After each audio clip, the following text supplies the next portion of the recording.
We've entered the last month of autumn at Moat Cottage, and I'm making the most of the sunny days when they appear.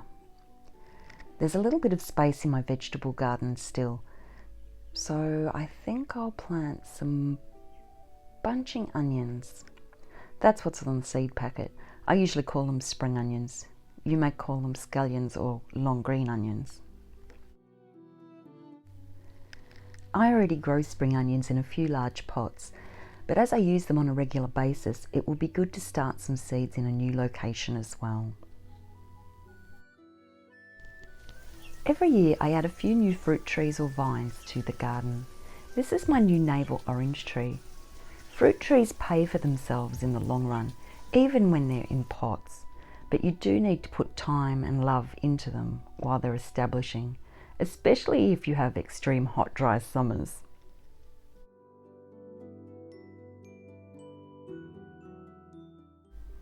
Weeding is a job that can easily be overlooked until it's too late. So sitting in the sun and picking out tiny weeds is a lot more enjoyable and easy compared to pulling out the bigger weeds when they do become a problem and the weather is generally not as favourable.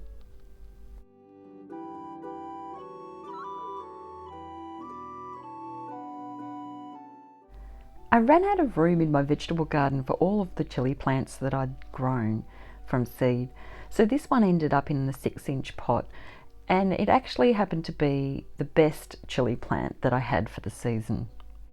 It's had an abundance of chilies throughout the whole of the warmer weather and is still producing now, and it used the plant. It's sitting on a bigger plant and it's using the plant as a stake, so I didn't even have to stake it.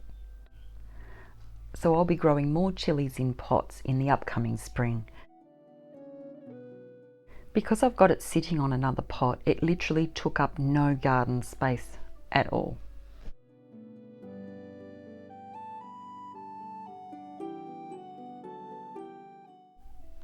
The strawberry tower is in flower, and the little strawberries are starting to form in the centres of the flowers. How beautiful is new life!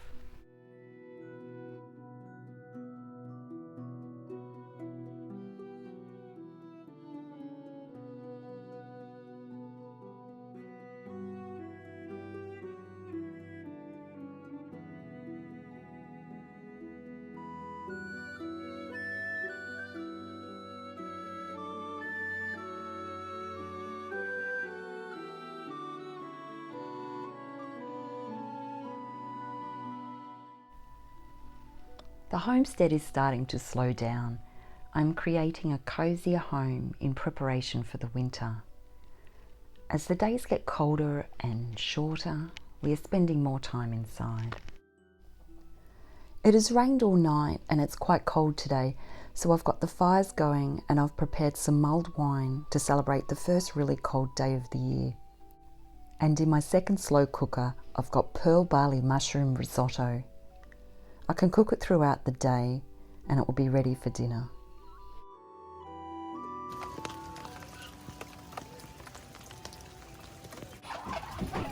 The Muscovy ducks and chickens are usually pretty keen to come out and start free ranging in the morning.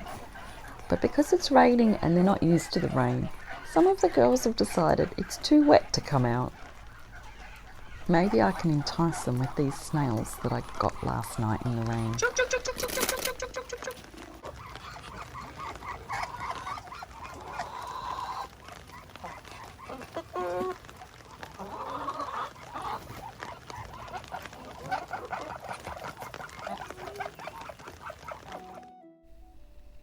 My oil lamp is broken. The middle part has tabs to hold the 3 separate metal parts together, and some of the tabs have fatigued and broken off over the years, which means it's top heavy and the lampshade is not secure and could easily fall off and break. So I'm fixing it with a 2-part epoxy. It's JB weld. It's a cold weld, which means I don't even have to take the wick out because I'm not using a flame or any heat to weld it together. I've assessed that the 3 metal parts where the tabs usually are can be welded together because the metal parts don't need to come apart to function. I'm not covering the air holes and I can still change the wick and refill the lamp. So I'm basically welding where the tabs would be And all I need to do is mix equal parts of each of the epoxy and mix it up with a bit of the packaging, which is a bit of cardboard, and I've cut it to size so that it can fit into the space I need to weld.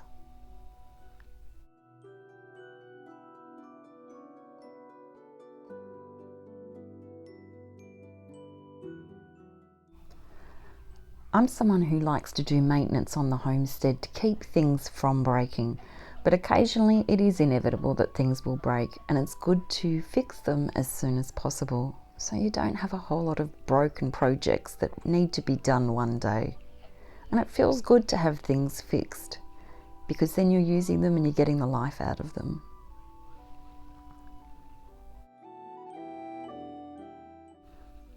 All the tabs have been built up and welded on now.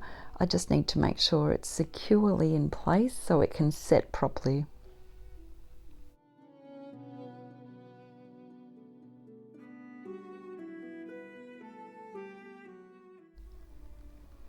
I'm preserving these chilies in a small batch of quick pickle chilies. I did make a video about this recently, so if you want to make some, check out that video. When you have a small garden, you have small batches of chilies coming in all the time. That's if you're growing them. So making a small batch of quick pickled chilies is a good way to preserve them.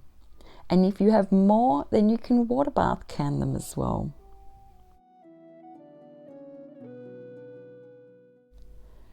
I also like to dehydrate chilies and turn them into a powder, and then I can use them in cooking. Also, freezing chilies is another way to preserve them as well, but they do take up freezer space.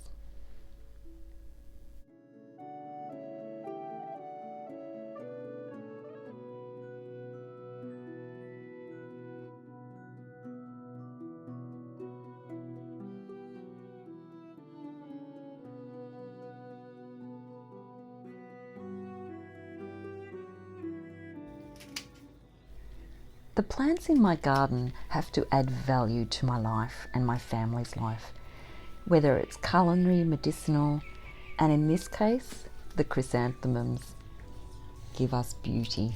They are fantastic cut flowers, so although they look as beautiful as anything in these pots, they will also be beautiful inside in vases as cut flowers. They can last more than 3 weeks inside, and that's even with heating on. So they really add value and cheer, especially as we're spending more time inside at this time of year. I've removed the leaves that will be under the water level, and I do replace the water every couple of days.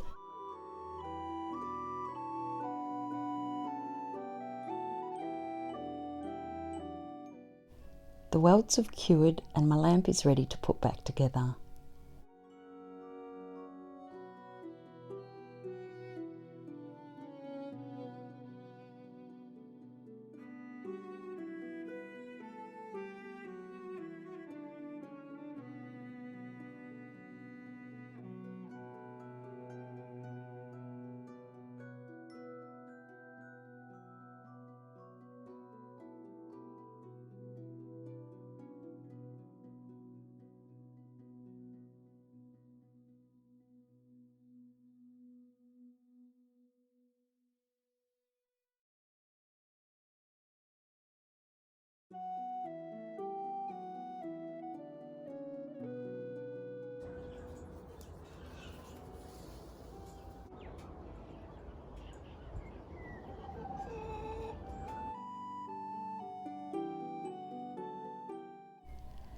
The mulled wine is ready. Now I can enjoy a glass while I'm looking through the Lake House cookbook. I was given this book over 22 years ago when I was homesteading on a 1,000-acre property, and I didn't know anyone else who was living this homesteading type of life. Of course, I didn't have all of the staff to help me get to where I am today, like they did, but I am achieving a lot considering I'm on this humble 1/6 of an acre at Moat Cottage. It just goes to show if you do a little bit every day, then you will start seeing the rewards. Happy homesteading, and thanks for watching. I'll see you in the next video.